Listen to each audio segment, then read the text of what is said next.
السلام علیکم ورحمۃ اللہ وبرکاتہ۔ الحمد للہ وکفیٰ وسلام علی عبادہ الذین اصطفیٰ والتقی والعفاف والغنی۔ اما بعد فقد قال اللہ تبارک وتعالی فی القرآن المجید والفرقان الحمید۔ فأعوذ باللہ من الشیطان الرجیم، بسم اللہ الرحمن الرحیم۔ قل ان کنتم تحبون اللہ فاتبعونی یحببکم اللہ، صدق اللہ مولانا العظیم۔ اللہم صلی علی سیدنا و مولانا محمد وبارک وسلم کما تحب وترضى عدد ما تحب وترضى۔ محترم و مکرم حاضرین، ناظرین، سامعین، بھائیوں، بزرگوں اور دوستوں، معزز خواتین، ہماری ماں بہنوں، تصوف کے عنوان سے جو سلسلہ چل رہا ہے اس میں موضوع چل رہا ہے اسلام کی قدر کریں۔ ہم مسلمان تو ہیں مگر اسلام کی قدر ہمارے اندر کتنی ہے، اس تعلق سے اس بات کو جو ہے آپ کے روبرو پیش کی جا رہی ہے تاکہ ان باتوں کو سن کر اس پر میں اور آپ ہم تمام جو ہے عمل کر سکیں۔ تابعین کے زمانے کا ایک واقعہ ہے۔ ایک صاحب نے زمین خریدی اور دوسرے صاحب نے زمین بیچی۔ خریدنے والے نے زمین پر ہل چلایا۔ جب گہرا ہل چلایا گیا تو اس زمین میں سے ایک صندوق برآمد ہوا۔ اس کے اندر سونا چاندی سے بھرا ہوا، ہیرے جواہرات سے بھرا ہوا ایک بکسہ تھا۔ وہ نکلا تو اس زمانے کے لوگ سونا چاندی ہیرے جواہرات کو محفوظ کرنے کے لیے بکسے وغیرہ میں ڈال کر اس کو مہر بند کر کے زمین میں کہیں دبا دیتے تاکہ وہ محفوظ رہ سکے وہاں پر، جب ضرورت پڑے اس کو باہر نکال لیں۔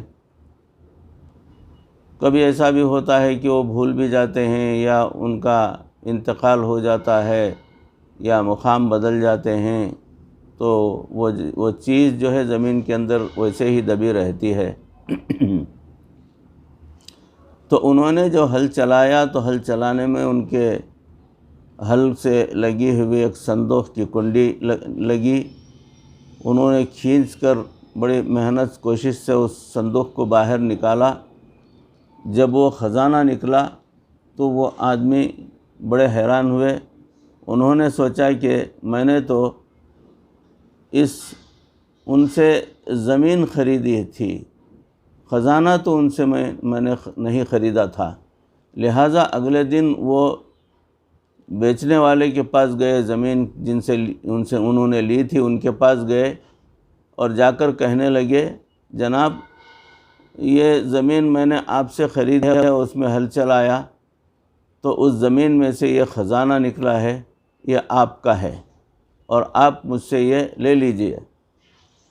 جب یہ دینے کے لیے آگے بڑھے تو اس بندے نے کہا، نہیں بھائی، جب میں نے زمین بیچ دی تو اس کے بعد اس میں سے جو نفع نکلے گا وہ آپ کا ہوگا، میرا نہیں ہوگا، لہٰذا یہ میرا نہیں بلکہ آپ کا ہے۔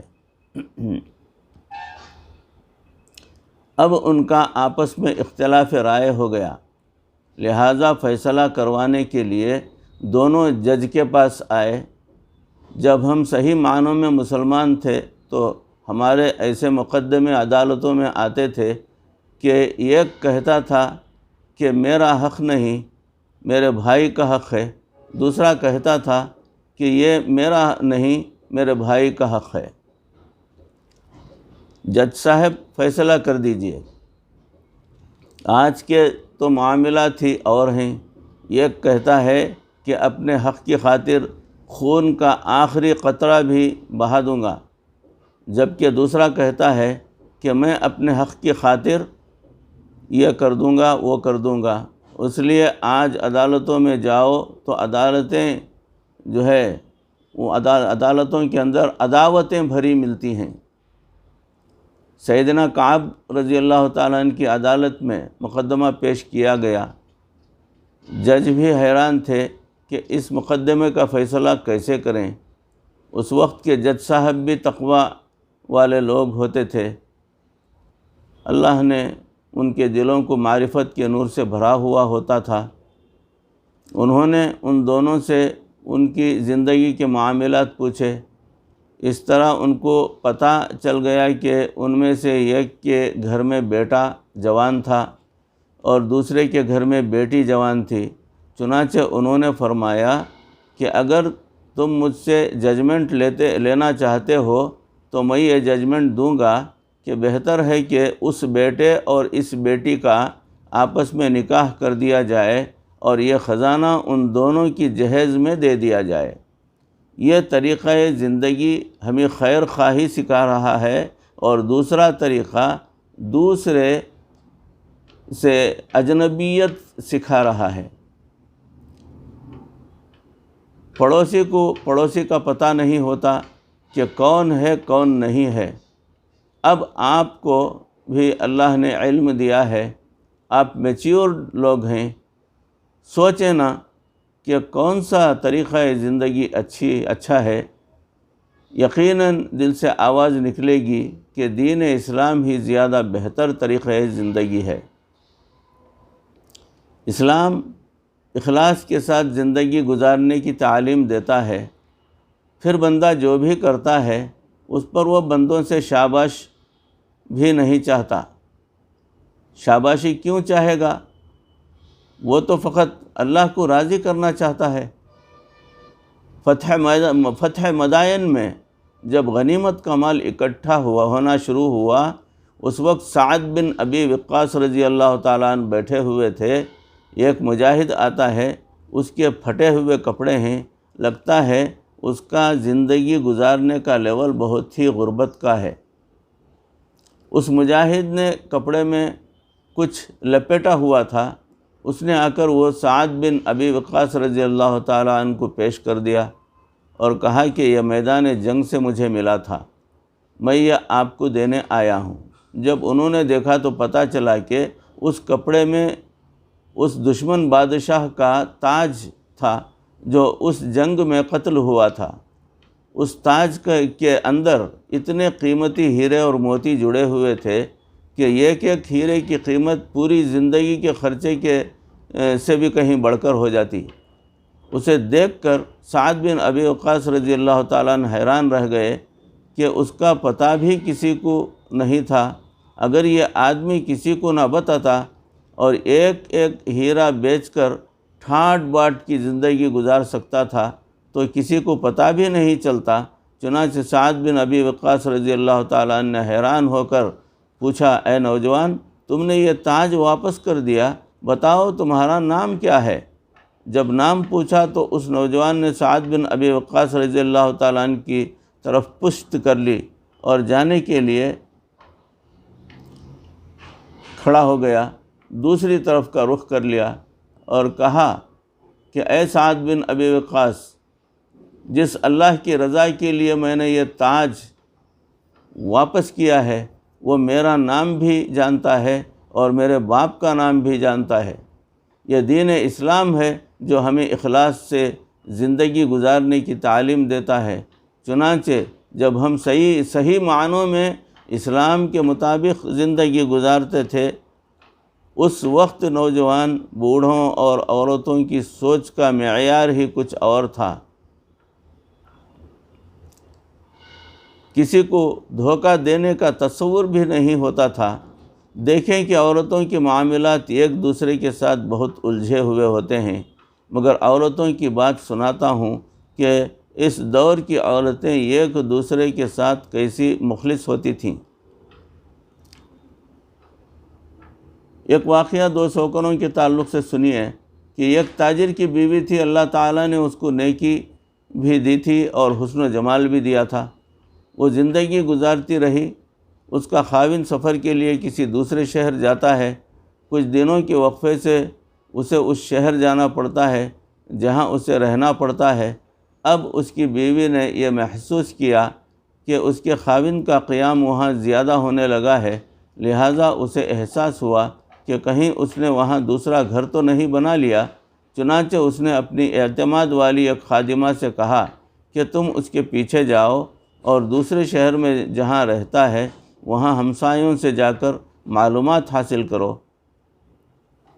جب اس نے وہاں سے معلومات حاصل کیں تو پتہ چلا کہ چونکہ اسے وہاں 10-15 دن رہنا ہوتا تھا، اس لیے اس نے وہیں کسی عورت سے نکاح کر لیا تھا اور اسے ایک گھر بھی لے کر دیا تھا جہاں وہ جا کر رہتا تھا۔ گناہ نہیں، البتہ اس نے دوسرا نکاح کر لیا تھا۔ جب اس عورت کو کنفرم ہو گیا تو اس نے سوچا کہ میرے خاوند نے نکاح تو کر لیا، اور اگر جھگڑا کروں گی تو خاوند کو خواہ میرے سامنے شرمندگی ہوگی، یا یہ بھی ہو سکتا ہے کہ میرا خاوند کھلم کھلا کہہ دے کہ میں ادھر بھی وقت دوں گا اور ادھر بھی دوں گا۔ تو مجھے ایسا کرنے کی کیا ضرورت ہے جو محبت کی مساوات میں میرے اور میرے خاوند کے درمیان ہے؟ کیوں نہ میں اسی کو برقرار رکھوں۔ یہ سوچ کر اس نے پردہ رکھنے کا ارادہ کر لیا۔ چنانچہ وہ اپنے خاوند کے ساتھ اسی محبت کے ساتھ رہتی رہی، حالانکہ اسے یقین تھا کہ جب یہ دوسرے شہر میں کاروبار کے لیے جاتا ہے تو وہاں اس کی دوسری بیوی بھی موجود ہے۔ اللہ کی شان، کچھ مہینوں کے بعد خاوند کی وفات ہو گئی۔ جب خاوند کی وفات ہوئی تو اس کا جتنا سرمایہ تھا وہ سارے کا سارا اسی بیوی کے پاس تھا۔ جب اس کی تدفین کا مرحلہ مکمل ہوا اور اس کی وراثت کی تقسیم کا وقت آیا تو اس کی بیوی نے اپنا حصہ بھی الگ کیا اور دوسری بیوی کا حصہ بھی الگ کر دیا، اور اسی عورت کو جس نے اس کو بتایا تھا کہ اس کا دوسرا نکاح بھی اس کو بڑی رازداری سے کہا کہ کسی کو بھی پتہ نہ چلے اور میرے خاوند پر کوئی بات نہ کرے، لیکن اس کی وراثت میں اس بیوی کا شرعی حق ہے، مجھے قیامت کے دن اللہ کے ہاں جواب دینا ہے، اس کا حق میں نہیں کھا سکتی، لہٰذا یہ پیسے لے جاؤ اور اس سے کہو کہ تمہارے خاوند کی میراث میں سے یہ تمہارا حصہ ہے، اسے وصول کر لو۔ وہ عورت وہ رقم لے کر خاتون کے پاس گئی۔ وہ کافی ساری رقم تھی۔ اس نے جا کر اس سے بات کی کہ اس کے خاوند کی وفات ہو گئی ہے اور اس کی بیوی نے اس کی وراثت میں سے تمہارا حصہ نکالا ہے، کیونکہ تم بھی آخر اس کی بیوی ہو۔ وہ اگر تمہارا حق کھائے گی تو وہ قیامت کے دن اللہ کو جواب دے سکے گی۔ لوگوں کو پتہ نہیں مگر اللہ تعالیٰ کو پتہ ہوتا ہے، لہٰذا تم یہ اپنا حصہ وصول کر لو۔ اس عورت نے وہ رقم پکڑ کر کہا کہ اللہ اس کا بھلا کرے، وہ کتنی نیک عورت ہے، وہ کتنی اچھی عورت ہے، اس نے میرا خیال رکھا۔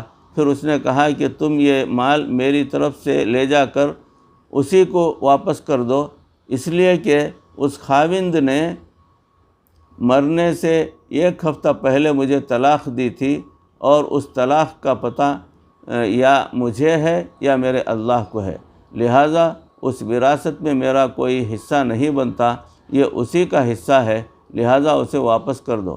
یہ تعلیمات کون سا طریقہ زندگی دے رہا ہے؟ یہ دین اسلام دے رہا ہے۔ دنیا کو تو معلوم نہیں کہ یہ حقیقت کیا ہے، لیکن جب دل میں خوف خدا ہوتا ہے تو پھر لوگ ایک دوسرے کے حقوق کی اتنی رعایت رکھتے ہیں۔ بھائیوں، بزرگوں اور دوستوں، عزیزوں اور معزز خواتین، ہماری ماں بہنوں، موضوع جو ہے ابھی باقی ہے، یہ چل رہا ہے۔ اسی موضوع کی انشاءاللہ اگلی کڑی، اگلی نشست میں آپ حضرات کے روبرو پیش کرنے کی کوشش کروں گا۔ کہی سنی باتوں پر اس عاجز کو بھی، آپ تمام کو بھی عمل کرنے کی توفیق عطا فرمائے۔